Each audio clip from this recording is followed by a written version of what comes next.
माझी 20 वर्षांची मुलगी दरवेळी कॉलेजमधून परत यायची तेव्हा ती पोट धरून बसायची आणि रडायला लागायची. ती मला म्हणायची की आई, माझ्या पोटात खूप वेदना होतात. मी तिला म्हणायचे की चल डॉक्टरकडे जाऊ, पण ती कायम नकार द्यायची. तिच्या वागण्यामुळे मला संशय येऊ लागला होता. म्हणूनच मी माझ्या ओळखीच्या एका मैत्रीण डॉक्टरला घरी बोलावलं. तिने माझ्या मुलीची तपासणी केली आणि डोकं धरून बसली.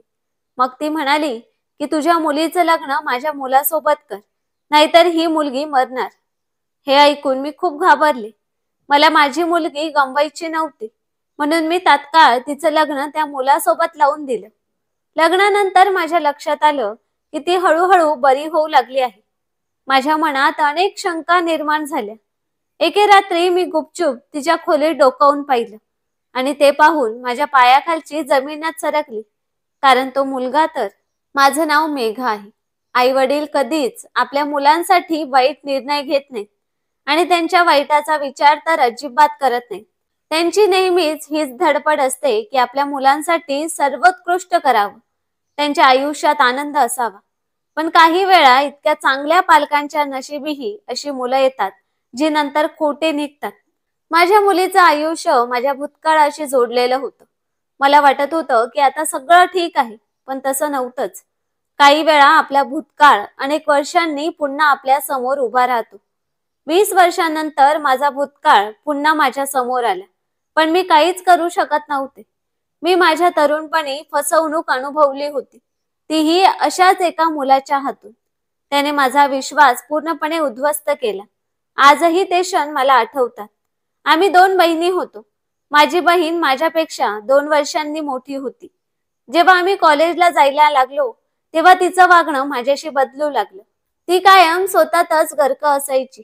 एकदा माझ्या कॉलेजमधल्या मैत्रिणींनी मला सांगितलं की तुझ्या बहिणीकडे मोबाईल आहे आणि ती एका मुलासोबत बोलत असते. मला सुरुवातीला त्यावर विश्वास बसला नाही. वेळ पुढे सरकत गेला. माझी बहीण रात्री सगळेजण झोपल्यावर गुपचूप गच्चीवर जायची. हल्ली ती खूप आनंदी दिसू लागली होती.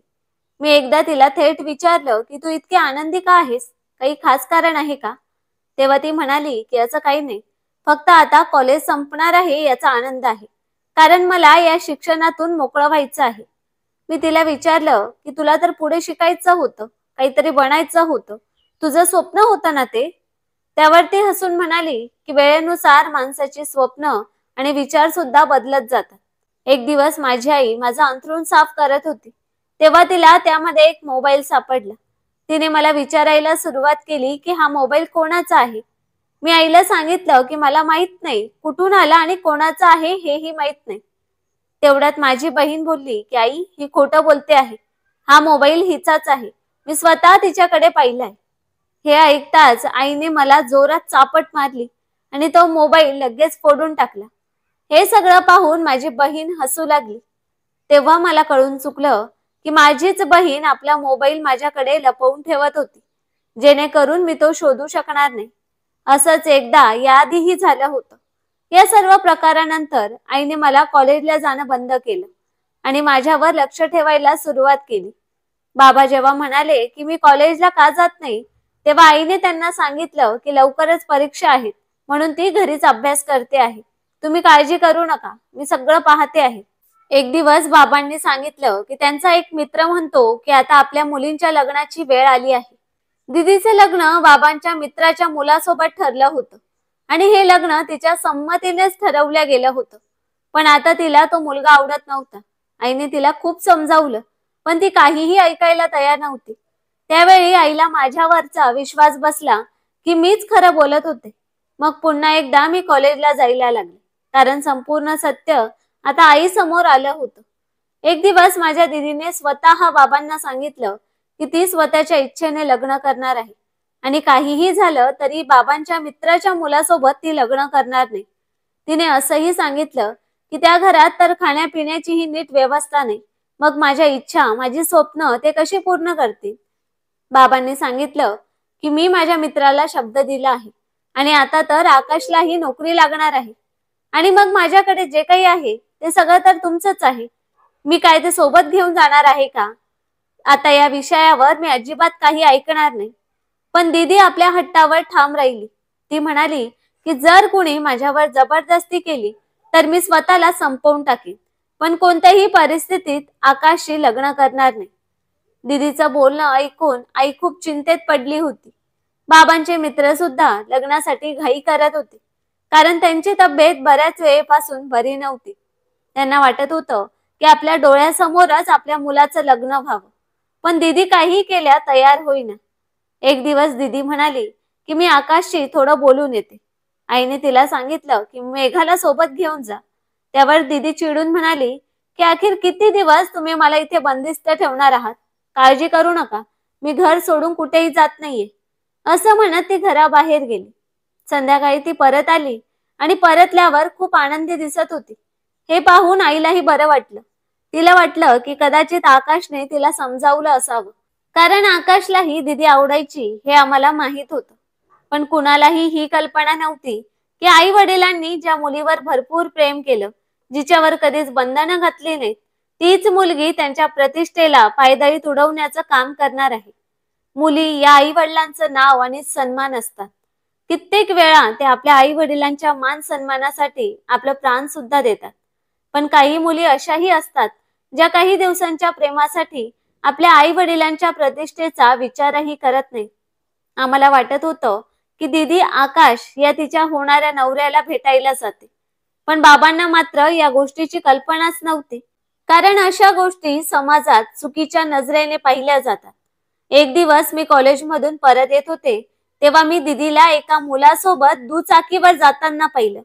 मला वाटलं कदाचित तो आकाशच असेल, पण जेव्हा मी घरी पोहोचले तेव्हा आकाश आणि त्याचे वडील आमच्या घरीच बसलेले होते. तेव्हा आईलाही समजलं की दीदी आपल्याला खोटं बोलत आहे. आईने आपली प्रतिष्ठा वाचवण्यासाठी आकाशच्या वडिलांना खोटं सांगितलं की दीदी तिच्या मैत्रिणीकडे गेली आहे. दीदीकडे आता एक मोबाईल होता आणि तिने आम्हाला सांगितलं होतं की तो मोबाईल तिला तिच्या होणाऱ्या नवऱ्याने दिला आहे. त्या दिवशी सुद्धा ती घरी नव्हती. मला कळून चुकलं की ती आता कधीच खरं बोलणार नाही.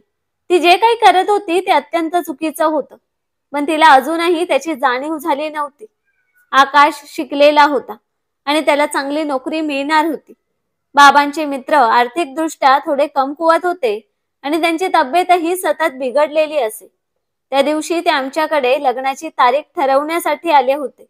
आई आणि बाबांनी 1 महिन्यानंतरची तारीख निश्चित केली. दीदी घरी आली आणि घरात इतक्या लोकांना पाहून थोडी गोंधळली. आंटी उठून तिच्या डोक्यावर प्रेमाने हात ठेवू लागल्या आणि तिला आशीर्वाद देऊ लागल्या. पण दीदीने त्यांचा हात झटकून दिला आणि सरळ आपल्या खोलीत जाऊन बसली. आई म्हणाली की शरमली असावी. मी तिच्या खोलीत गेले आणि तिला मिठाई भरवू लागली, पण तिने थाळी फेकून दिली आणि ओरडून म्हणाली की तुम्ही कोण आहात माझ्या आयुष्याचा निर्णय घेणारी? मी कोणाशी लग्न करावं हे ठरवण्याचा अधिकार तुम्हाला नाही. मला हे लग्न करायचं नाही आणि या मुलाशी तर मुळीच नाही.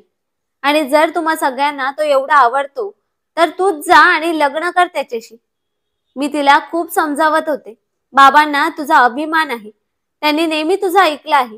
त्यांनी तुला प्रेमाने वाढवले, मग तू त्यांच्यावर असा अन्याय का करतेस? त्यांची थोडी तरी लाज बाळग. तेवढ्यात आईही आत आली आणि तिला हात जोडत म्हणाली की बाळा, आमच्या इज्जतीचा तरी विचार कर, हे लग्न कर, आम्हाला खूप त्रास होतोय. पण दीदीने कोणाचंही ऐकलं नाही आणि खोलीबाहेर निघून गेली. ती सरळ बाबांकडे गेली आणि म्हणाली की मेघाचं लग्न आकाश सोबत लावा. मी त्याच्याशी लग्न करणार नाही. मी माझ्या आवडीच्या मुलासोबतच लग्न करेन. हे ऐकून बाबा खूप रागावले आणि तिला एक थप्पड दिली. त्यांची तब्येतही ढासळू लागली.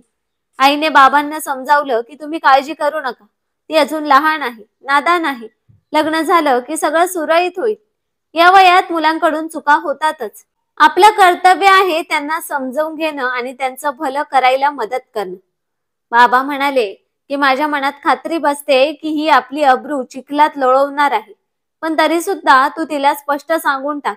जर हिने काही चुकीचं पाऊल टाकलं तर मी तिला आयुष्यभर माफ करणार नाही.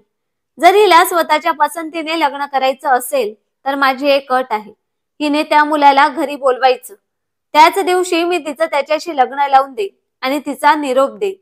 त्यानंतर आमचं तिच्याशी काहीही नातं उरणार नाही. ती पुन्हा या घरात परत येणार नाही. तूही तिला विसर आणि इतकंच लक्षात ठेव की आपली एकच मुलगी आहे. हे ऐकून आई रडू लागली. पण दीदीला जेव्हा हे सगळं समजलं तेव्हा तिला याचं काहीच वाईट वाटलं नाही. उलट ती खूप आनंदात होती. म्हणाली की एकदा माझं लग्न झालं की मी स्वतः बाबांना समजावी. त्यांना माझ्यावर खूप प्रेम आहे. ते नक्कीच समजून घेतील. आता तर दीदीच्या वागण्यात अधिकच बेफिकिरी दिसू लागली. तिच्या चेहऱ्यावर एक वेगळाच आत्मविश्वास होता.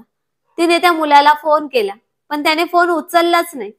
लग्नाची तारीख जवळ येत चालली होती आणि बाबा खूप चिंतेत होते, कारण त्यांच्या मित्राकडे काय सांगावं हे त्यांना सुचत नव्हतं. तो मुलगा दीदीचे कॉल घेईनासा झाला होता. दीदी ही आता मानसिक तणावात होती. तिची तब्येत खालावू लागली. इतक्यात आकाशलाही सगळं कळलं. आकाशने दीदीशी बोलायला येण्याचा प्रयत्न केला, पण दीदीने त्याची प्रचंड अपमानास्पद रीतीने थट्टा केली. म्हणाली की तुझी लायकी काय आहे, जी तू माझ्यासोबत लग्न करण्याचं स्वप्न पाहतोयस? आकाश, जो दीदीचा होणारा नवरा होता, तो म्हणाला की मी जेव्हा पहिल्यांदा तुझ्याशी लग्नाविषयी बोललो तेव्हा तू नकार का दिला नाहीस? या 4 वर्षात असं काय झालं की तू ठाम निर्णय बदललास? जर तुला माझ्याशी लग्न नको होतं तर त्यावेळेस स्पष्ट सांगितलं असतंस तर मी मागे हटलो असतो. पण आता लग्नाची तारीख ठरली आहे, तयारी पूर्ण झाली आहे. आता मी काहीही झालं तरी मागे हटणार नाही. आता हे माझ्या प्रतिष्ठेचा प्रश्न आहे. दीदी म्हणाली की तुला जे करायचंय ते कर, पण मी तुझ्याशी लग्न करणार नाही. इकडे दीदीचा प्रियकर दीदीचे फोन उचलत नव्हता. दीदी त्याच्या राहत्या घरी सुद्धा गेली, पण तिथेही त्याचा काहीच ठाव ठिकाणा लागला नाही. शेजाऱ्यांनाही काही सांगितलं नाही. शेवटी दीदीला बाबांचा निर्णय मान्य करावा लागला. बाबांनी तिला 10 दिवसांचा वेळ दिला होता. ते म्हणाले होते की जर तो मुलगा इज्जतीने तुझा हात मागायला आला तर मी तुला स्वतः त्याच्या सोबत पाठवेन, पण जर तो आला नाही तर तुला माझं म्हणणं मानावंच लागेल. तो मुलगा नाही आला आणि नाही त्याने दीदीचा फोनही उचलला. आता घरात लग्नाचे वाद्य सुरू झाले होते. पाहुणेही येऊ लागले होते. दीदीचं सतत रडून हाल झाले होते. आई बाबांनी तिला खूप समजावलं की आई वडील कधीच आपल्या मुलांसाठी चुकीचा निर्णय घेत नाहीत. पालकांना नेहमी आपल्या मुलांना आनंदात पाहायचं असतं. आकाश खूप चांगला मुलगा आहे आणि तो तुला नक्कीच सुखी ठेवेल. तू ज्या मुलावर प्रेम करत होतीस तो खरंच तुझ्यावर प्रेम करत असता तर त्या दिवशी त्याला तुझ्या स्थळाविषयी समजलं त्याच दिवशी तो माझ्याशी बोलायला आला असता. पण त्याला फक्त तुझी थट्टा करायची होती. तो एक फसवणूक करणारा मुलगा होता. पण दीदी त्याच्या प्रेमात इतकी अंध झाली होती की तिला काहीच समजत नव्हतं. ती फक्त स्वतःचाच विचार करत होती. खरं तर तिने नेहमी स्वतःचाच विचार केला होता. तिच्यामुळे काय काय होऊ शकतं याची कोणालाच कल्पना नव्हती. दीदीच्या लग्नाच्या काही दिवस आधी माझं स्थळ आलं. बाबा खूप खुश होते. त्यांनी माझं स्थळ ठरवलं आणि केवळ घरच्यांच्या उपस्थितीत माझा साखरपुडा समारंभही पार पडला. हे सगळं अगदी अचानक घडलं. माझ्या आत्याने सांगितलं की ते लोक त्यांना चांगले माहिती आहेत आणि खूप चांगल्या घरचे आहेत. आत्याच माझ्यासाठी हे स्थळ घेऊन आल्या होत्या. मी स्वप्नात सुद्धा विचार केला नव्हता की इतक्या लवकर माझं स्थळ ठरेल. आईने सांगितलं की ते खूप दिवसांपासून तुझं स्थळ मागत होते. त्या मुलाने तुला आधीच पाहिलं आहे आणि त्याला तू आवडतेस. आत्या सांगत होत्या की तो मुलगा खूप चांगला आहे आणि सदन घरातला आहे. माझी मुलगी खूप नशीबवान आहे असं त्यांना वाटत होतं. हे ऐकून मला खूप आनंद झाला की ज्याने माझं स्थळ मागितलं आहे त्याने मला आधीच पाहिलं होतं. मला माझ्या नशिबावरच विश्वास बसत नव्हता.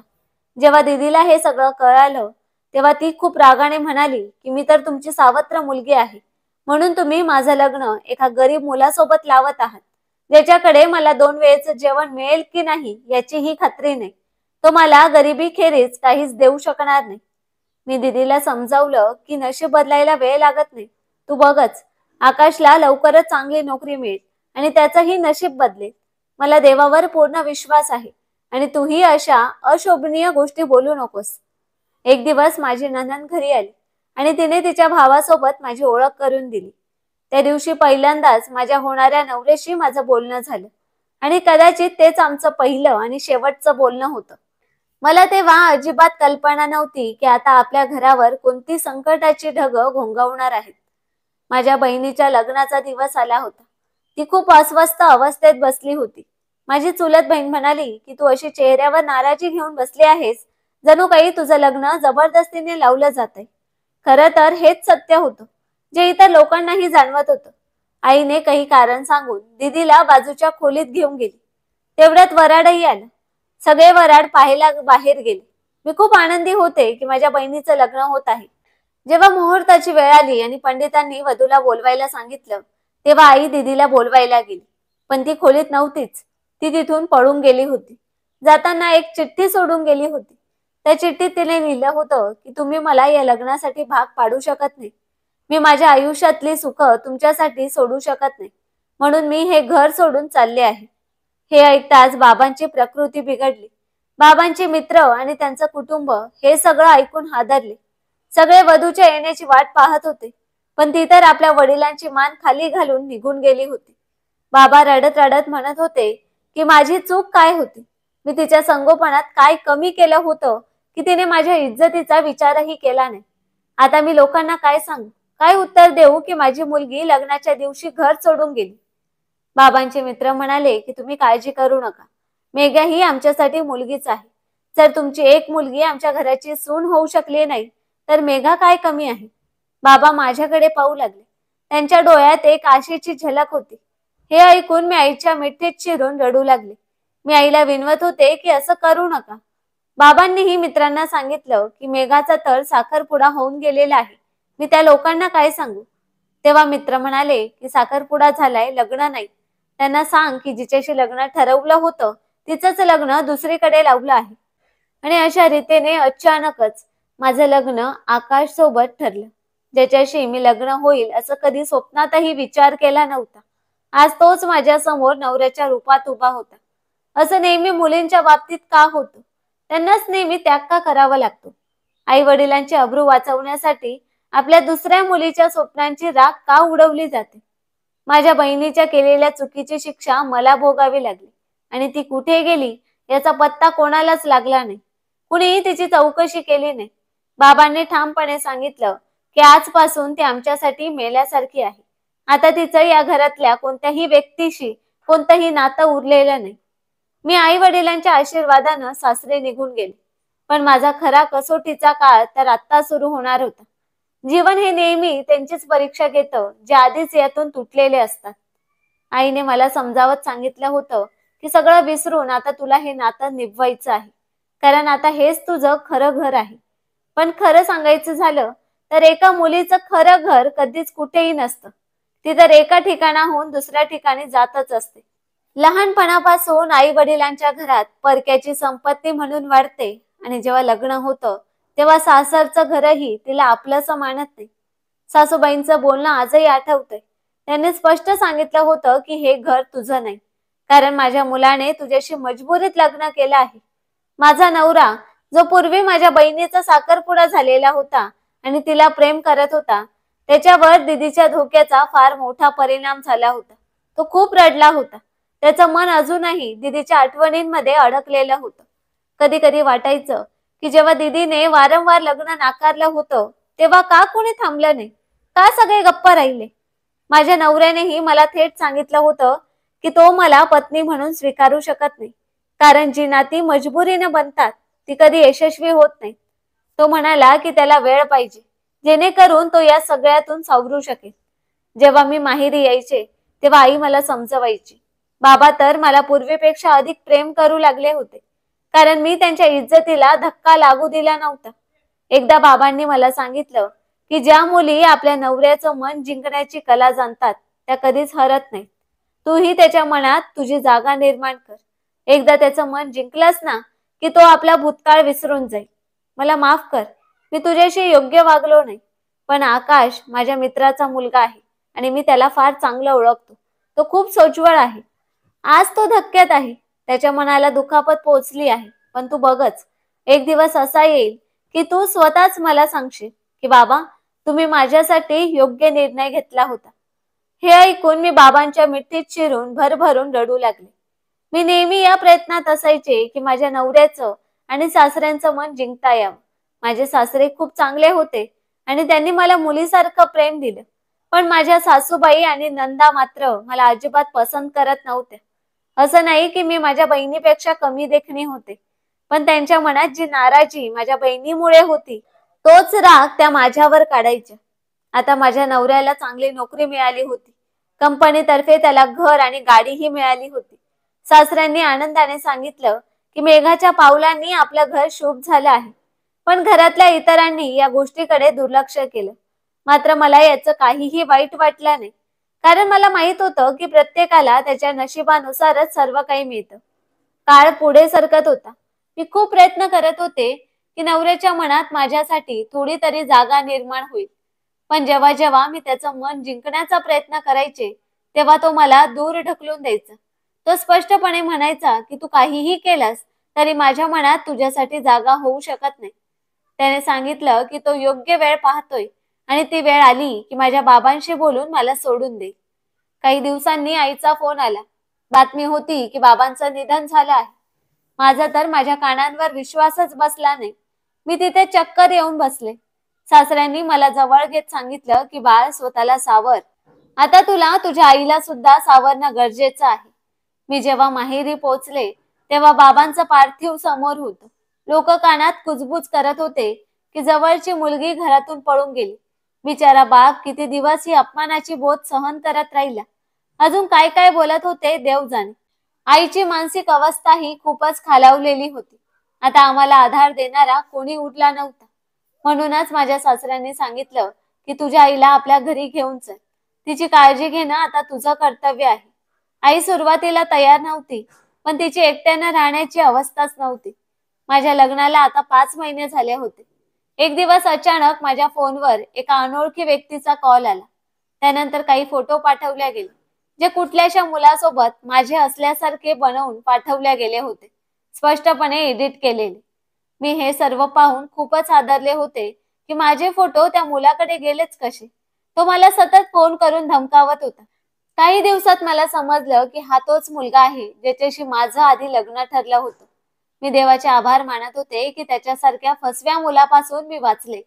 पण मला एक भीती सतावत होती की ही सगळी गोष्ट माझ्या नवऱ्याला समजली तर. म्हणून मी माझा फोन बंद ठेवायला लागले. आता तो मुलगा माझ्या नवऱ्यालाही फोन करू लागला होता. सध्या माझा नवरा माझ्याशी खूप चांगलं वागू लागला होता. पण माझ्या मनात सतत हाच धसका होता की हा मुलगा कुठल्याही क्षणी माझे फोटो नवऱ्याला पाठवेल आणि तो मला सोडून देईल. एके दिवशी माझ्या नवऱ्याला कुणाचा तरी फोन आला आणि तो डोकं धरून तिथेच बसला. मी विचारलं की काय झालं, तर त्याने सांगितलं की तुझ्या बाबांच्या निधनामुळे मी तुला ही गोष्ट आधी सांगू शकलो नाही. मी म्हणाले की काय गोष्ट आहे, सांगा ना.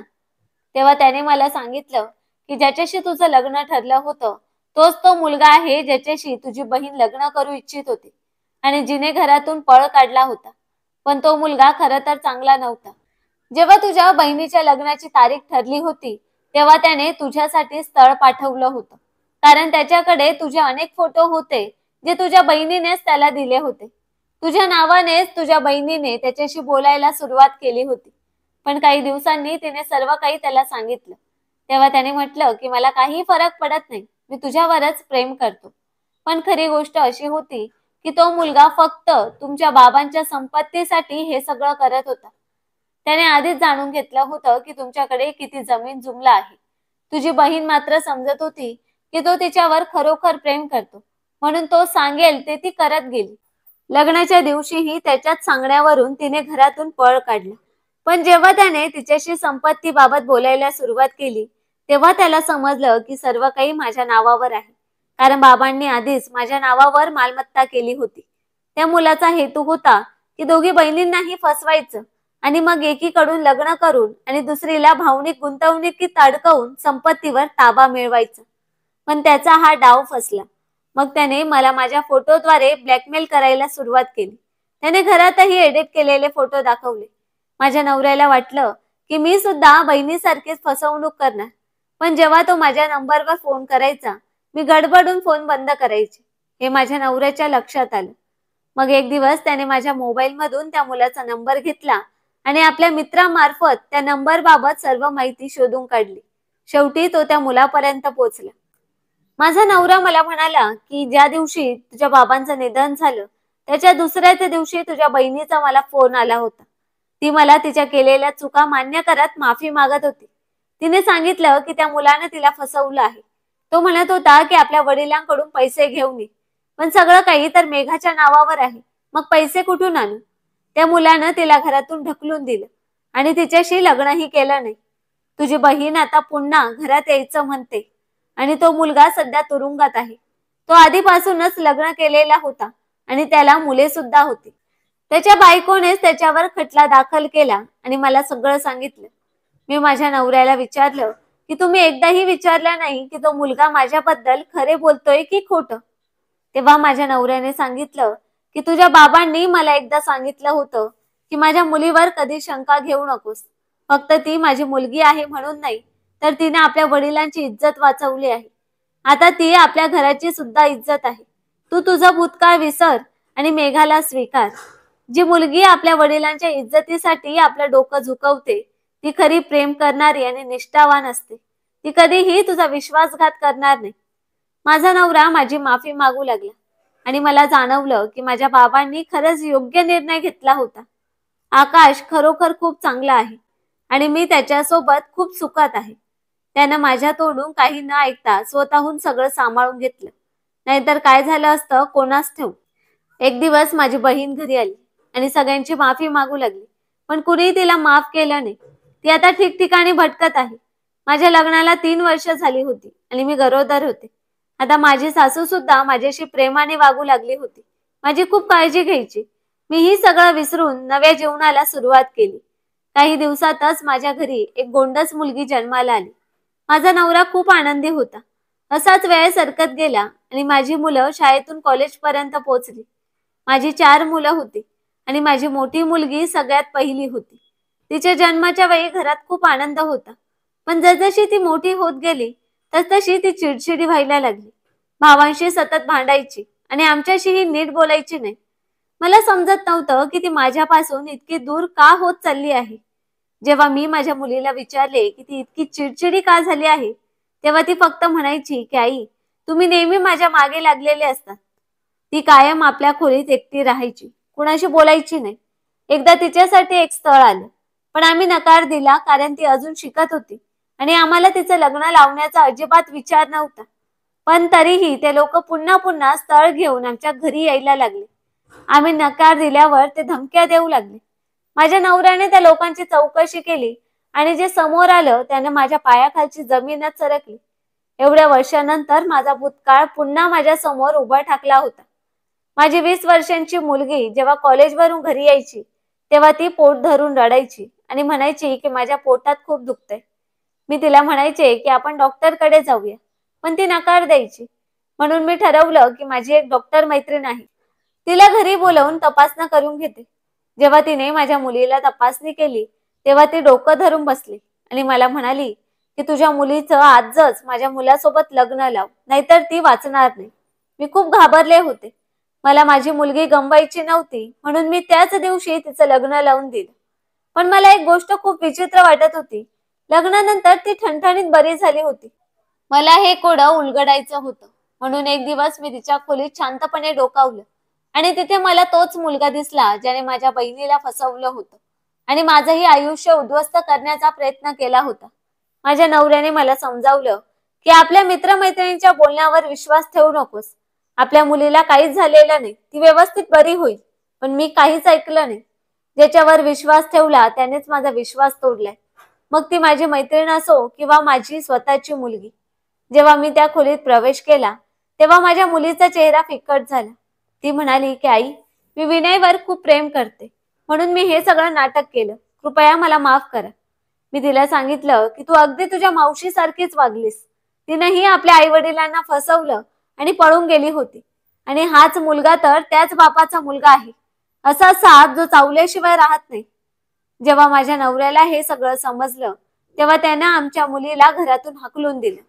माझ्या मुलीने विचारलं की तुला तुझं प्रेम मिळालं नाही म्हणून तू माझं प्रेम का हिरावून घेत आहेस. मावशी बरोबर म्हणते की तू दुसऱ्यांचं सुख हिरावून घेतेस. तेव्हा माझ्या नवऱ्याने तिला जोरात चापट मारली आणि त्या दोघांना घराबाहेर काढलं. त्या दिवशी मी फार रडले. माझ्या बहिणीनं एकदा माझं घर उद्ध्वस्त केलं होतं आणि आता तिच्याच सावलीनं माझ्या मुलीचं आयुष्य उद्ध्वस्त झालं होतं. माझी बहीण अशी अपेक्षा करत होती की मी माझ्या नवऱ्याला सोडावं आणि तिने त्याच्याशी लग्न करावं, कारण आता आकाशचं संपूर्ण आयुष्य बदललं होतं. आता त्याच्याकडे गाडी, बंगला सर्व काही होतं. आणि ज्याच्यामुळे तिने त्याच्याशी लग्न करण्यास नकार दिला होता. आज तोच आकाश खूप पुढे गेला होता. पण हे सगळं तर नशिबाचा खेळ असतो. जेव्हा माझ्या आईने तिला समजावलं होतं तेव्हा तिला हे कळलंच नाही. एक दिवस तिचा अपघात झाला आणि ती हातापायाने अपंग झाली. माझा नवरा मला खूप प्रेम करत होता, नाहीतर काय झालं असतं सांगता येणार नाही. मी माझ्या मुलीला खूप समजावलं की हा मुलगा तुझ्यासाठी योग्य नाही. पण जेव्हा आम्ही त्या स्थळाला नकार दिला तेव्हा त्या दोघांनी मिळून एक योजना आखली आणि पोटदुखीचं नाटक करून मला मूर्ख बनवलं. तिला हेच कळालं नाही की आई वडील आपल्या मुलांसाठी कधीच वाईट विचार करत नाहीत. काही दिवसांनी माझी मुलगी रडत माझ्याकडे आली आणि माफीनामा मागू लागली. ती म्हणाली की आई, मी भरकटले होते. मावशीनं मला तुमच्या विरुद्ध वळवलं होतं. पण आता मला समजलं आहे की त्यांनी तुमच्याबद्दल जे काही सांगितलं होतं ते सगळं खोटं होतं. माझ्या मुलीच्या नवऱ्यानं तिला घटस्फोट दिला आणि तिला घराबाहेर काढून दिलं. माझ्या नवऱ्यानेही तिला माफ केलं नव्हतं. तो म्हणाला की तू आमच्यासाठी मेली आहेस. मी त्याला विनंती केली की मी आजवर तुमच्याकडे काहीच मागितलं नाही, पण आज मी मागते आहे की आपल्या मुलीला माफ करा. तिच्याकडून चूक झाली होती.